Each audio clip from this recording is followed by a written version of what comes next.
Hey everyone, and welcome to today's Explainer. We're going to jump straight into a genuinely fascinating financial paradox. Have you ever wondered why a sky-high income doesn't always translate to actual financial security? Like, why are some people pulling in nearly six figures completely stressed out, while others making half as much just seem totally at peace? Well, it all comes down to the hidden, often misunderstood relationship between our money and our stuff. So today, we're breaking down the minimalist money rules that can fundamentally rewrite your financial future. Okay, let's dive into this roadmap. We're going to start with a tale of two apartments, uncover the hidden costs of the things we own, look at some hard and fast rules for both buying better and keeping less, redefine what wealth actually means, and then wrap it all up with the minimalist money cycle. So, let's solve the mystery of those two apartments, shall we? Starting right off with Section 1, the tale of two apartments. I want you to picture this in your mind. Imagine two absolutely identical apartments. They're in the exact same city, the exact same neighborhood, and the rent is exactly the same. The apartment on the left belongs to someone earning $95,000 a year.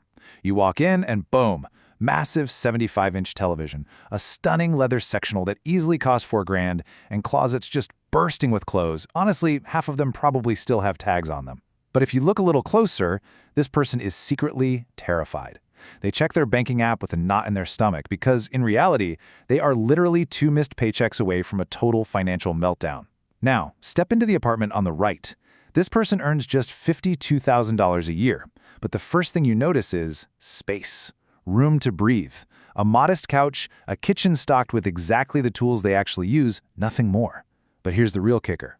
This person checks their bank account with complete, calm confidence. They have 18 months of living expenses completely saved up. They make almost half the income, but they have nearly 10 times the financial security. Why? Because they understand the true hidden price of physical possessions.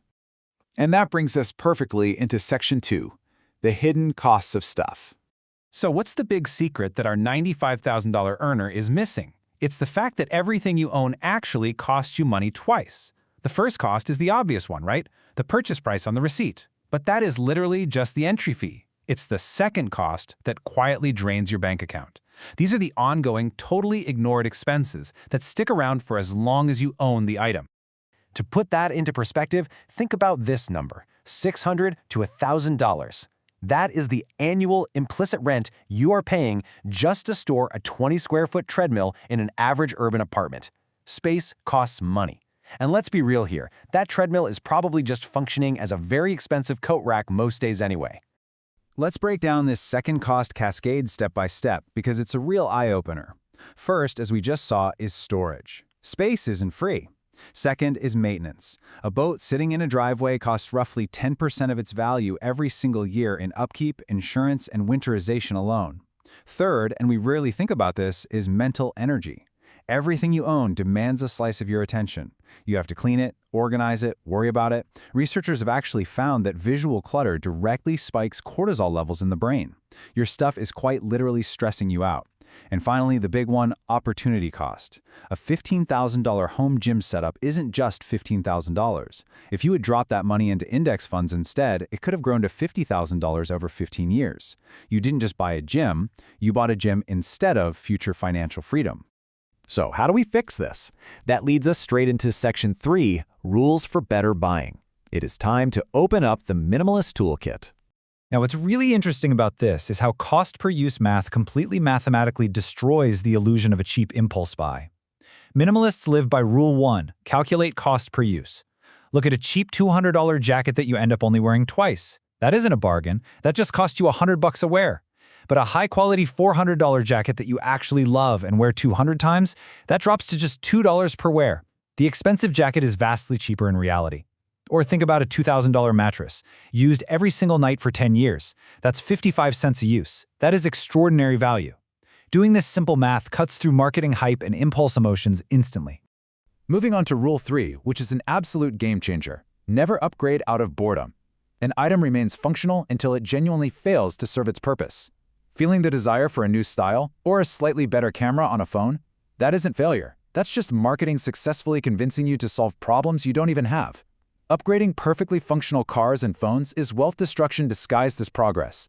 Over a lifetime, this one habit alone can easily waste upwards of $200,000. Just let that sink in. To actually pull this off, we use Rule 4, design your environment.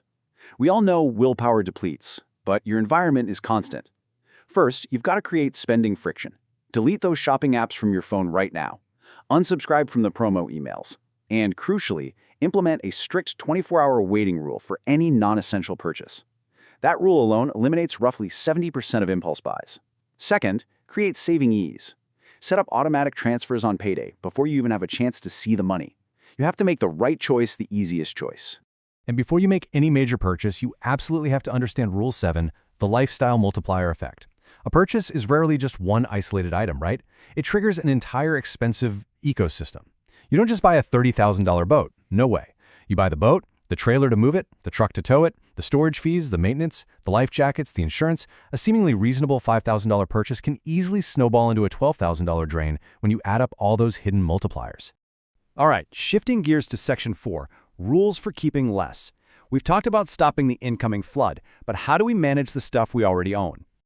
I want you to mentally walk through your own home right now and apply the replacement test. Ask yourself, if this item magically disappeared today, would I actually spend my own money to go out and replace it? Look at that bread maker gathering dust in the back of the cabinet. Look at the fondue set you got as a wedding gift 5 years ago. Would you buy them again today? For most of this stuff, if we're being honest, the answer is no. They're just taking up physical space and mental bandwidth purely out of inertia. It's time to let them go. So the crucial point here is maintaining continuous awareness. Otherwise, the clutter just quietly sneaks right back in. Rule 5 says, count your possessions. If you're guessing you have maybe 15 shirts, go count them. You probably have 47. And once you know you have 47 shirts, buying another one suddenly feels completely absurd.